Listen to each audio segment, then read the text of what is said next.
Good morning and happy Groundhog Day. Unfortunately, I think the groundhog saw its shadow today, predicting 6 more weeks of winter. Big surprise, huh? Anyway, I'm going to do something a little different today, or at least I'm going to start off with something a little bit different today in honor of Groundhog Day and your incarnation. Now, I love the movie Groundhog Day. Okay, absolutely love it. If you can download it free everywhere, I think. But Bill Murray wakes up day after day after day on the same day and experiences the exact same events every day. And for a while, he doesn't know how to break this cycle, and he purposely eventually kills himself and then wakes up in the morning, same thing. But then he sort of catches on.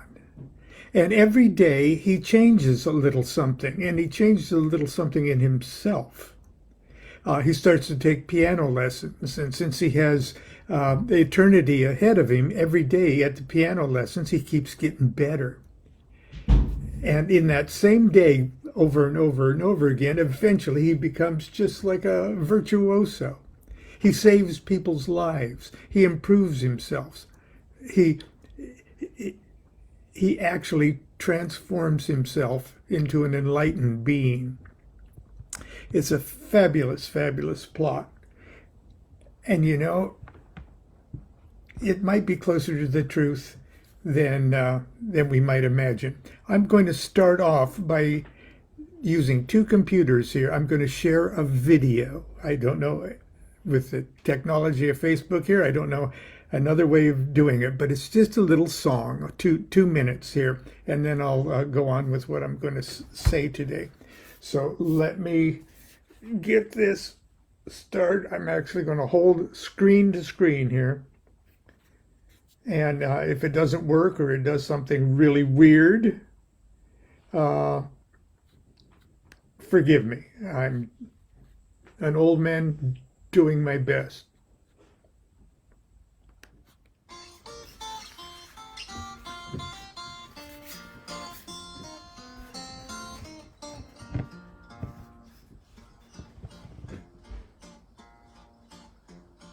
I once was a baker of marzipan cakes. I once was the hero of Megiddo. A painter of dragons on porcelain plates. I once was the harlot of Jericho. A waif at the wharfside, a dandy in lace. A proud man-sad daughter who forgot her place. Each lifetime's a turn on the merry-go-round. The horses go up and go down as we spin through eternity's spiraling night. Turning, returning until we get it right.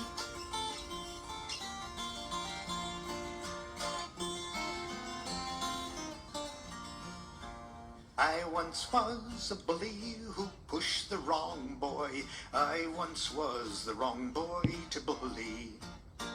I once hurled a Greek from the ramparts of Troy. I once speared a mastodon woolly. I once ate a mushroom and died on the spot. I pleasured 9 Zulus and liked it a lot.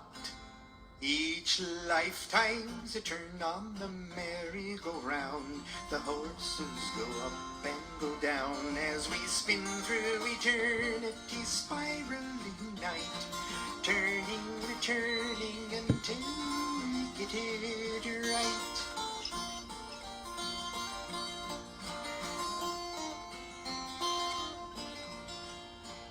I once was a rowdy young man in Peru. I once was a proper young lady. A sodomite, Hittite, a Jane and a Jew, and countless times died as a baby.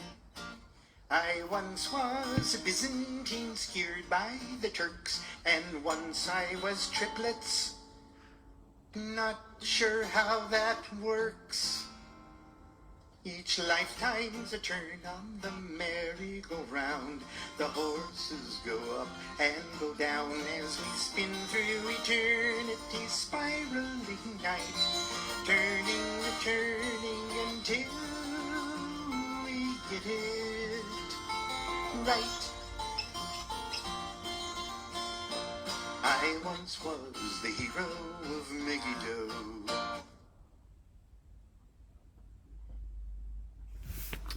Okay. 2, 3. I don't know what's coming up next, but we're not going to watch it.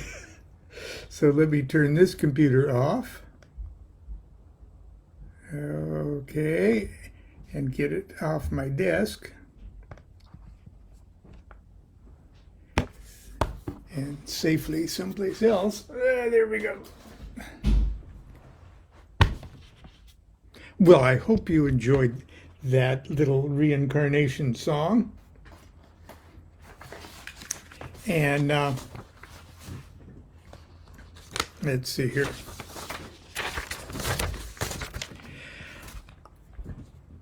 Time doesn't exist. I'll just say it flat out, and I'll say it here in a second. But if time doesn't exist, a whole lot of other things are called into question. We open up a whole raft of other mysteries and we solve a few others. But anyway, first let's talk about the concept of karma. Karma is simply, most simply, cause and effect. Things that happen to you today and things that happened to you when you were younger help make you the person you are today. Things that happen to you today will help you make the person you'll be tomorrow. The things you did in the past affect the present. The things you do today will affect the future. Not only do all your actions change the future, but all your thoughts do too. Let me ask you this. Can you remember all the events you experienced as a baby, as a child, as an adult? Can you even remember everything that happened to you yesterday? Of course not. Yet all those past experiences happened. The Hindus go so far as to say that all events and experiences taking place in space-time are recorded and stored in a great cosmic library they call the Akashic Records. Actually, what we are learning about the quantum nature of space-time makes this concept a vast oversimplification of the idea. But one thing does seem clear. All the good things and the bad things that ever happened to you, all the good and bad things you've ever done, all the karmic debts you owe, all the karmic debts others owe you, all these past deeds and events and experiences and thoughts are still silently influencing the way you think and behave today, silently making you who you are. Now that we understand that the law of karma is simply the law of cause and effect, and that right now we are still being affected by our past actions and experiences, I want you to imagine how complex your karmic story would be if you've lived many lives before this one. I happen to believe in reincarnation. but perhaps not in the way that it is commonly viewed. In 1950, when I was 2 years old, I was not allowed to walk because of a bone disease in my hip. I was confined to my crib and was allowed to quietly rest alone for most of the day and night, drifting in and out of dreams and waking consciousness. Actually, I loved it. I entertained myself by pondering the nature of my own existence. In my book, My Life with the Spirits, I gotta plug something here, okay? I write about my infant memories of scenes of previous incarnations, memories of trench warfare in World War I, memories of myself living in Los Angeles in the late 1920s or early 30s. Now, as a baby, and we're talking 1950 here, okay? As a baby, I had not yet seen a movie or television or saw any photographs that would trigger or influence such memories.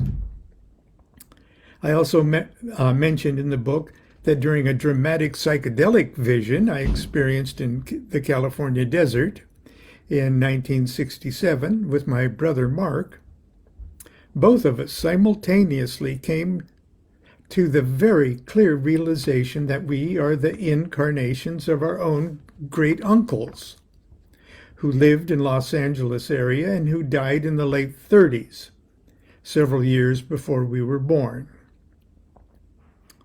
The idea that I might indeed be my own great uncle raises the possibility that instead of being memories of previous incarnations, they're impressions that might have something to do with genetic memory or ancestral memory.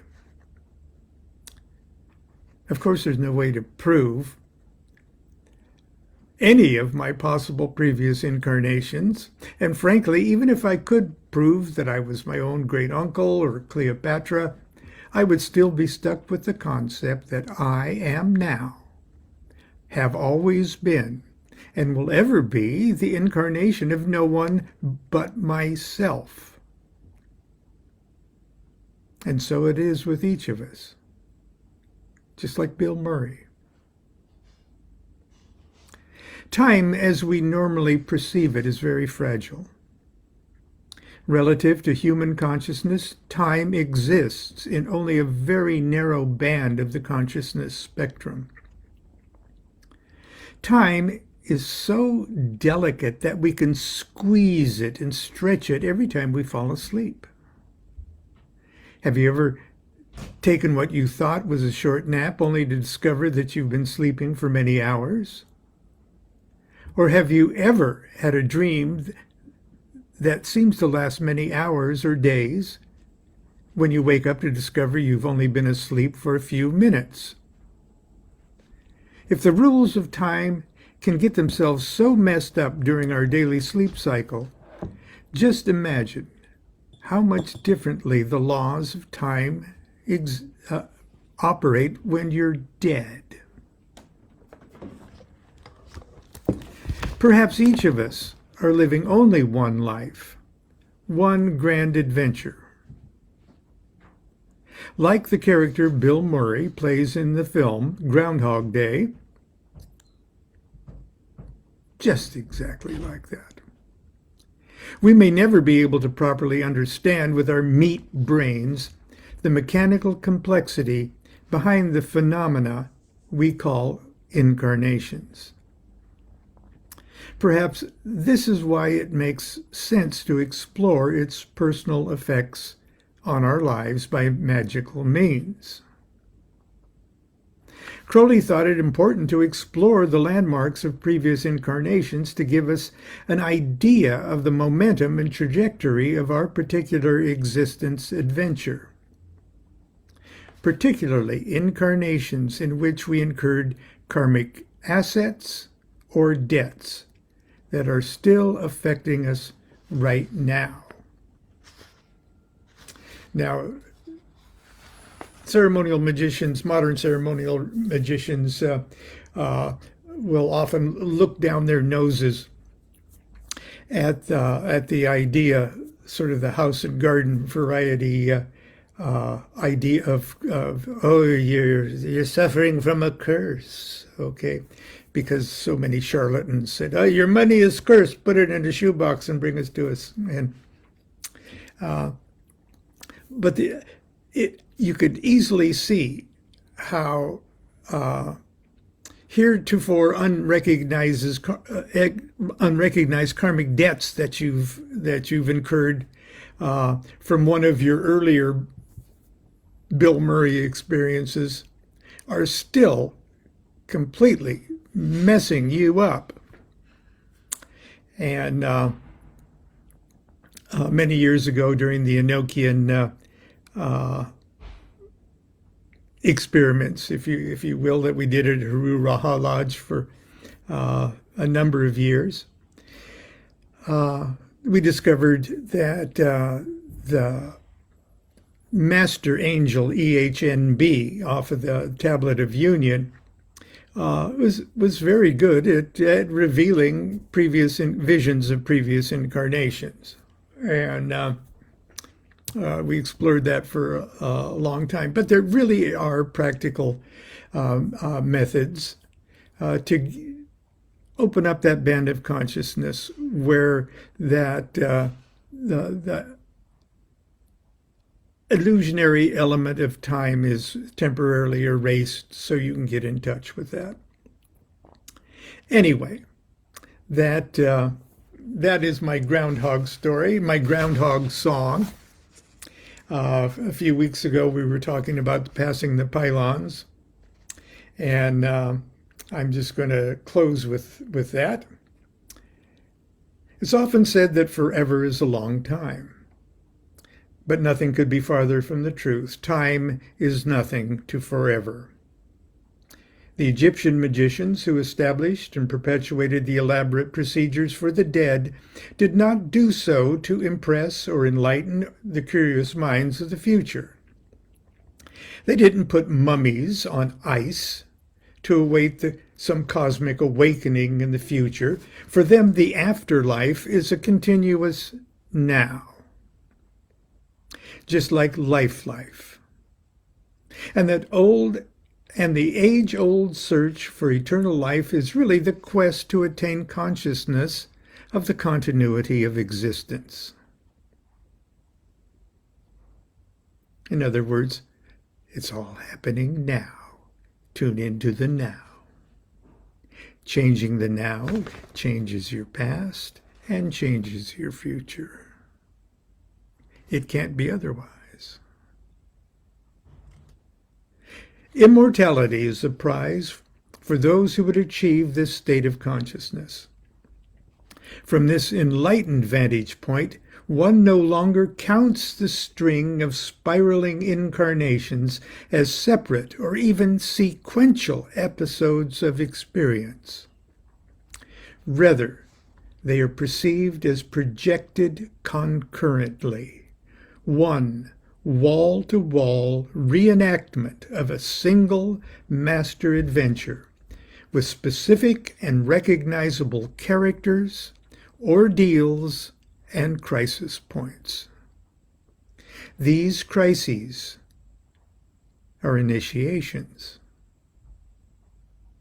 And the cast of recurring characters who populate this personal epic are our initiating officers. Returning until we get it right. Thank you, Bill Murray. Harold Ramos, the brilliant comic writer, wrote it. Very Buddhist-y thing. Anyway, I know that's a little short today, but we got a crazy day ahead of us. The car's still not back. It's still cold. And Constance is going to try to ride her bike to the store this morning, which she used to do in Costa Mesa twice a week, sometimes 3 times a week. Anyway, enough about me. I'm kidding. Just like you, It's all about me. Until tomorrow, hopefully, continue to be good to yourself. Be good to each other. Do what thou wilt shall be the whole of the law. Love is the law. Love in your will.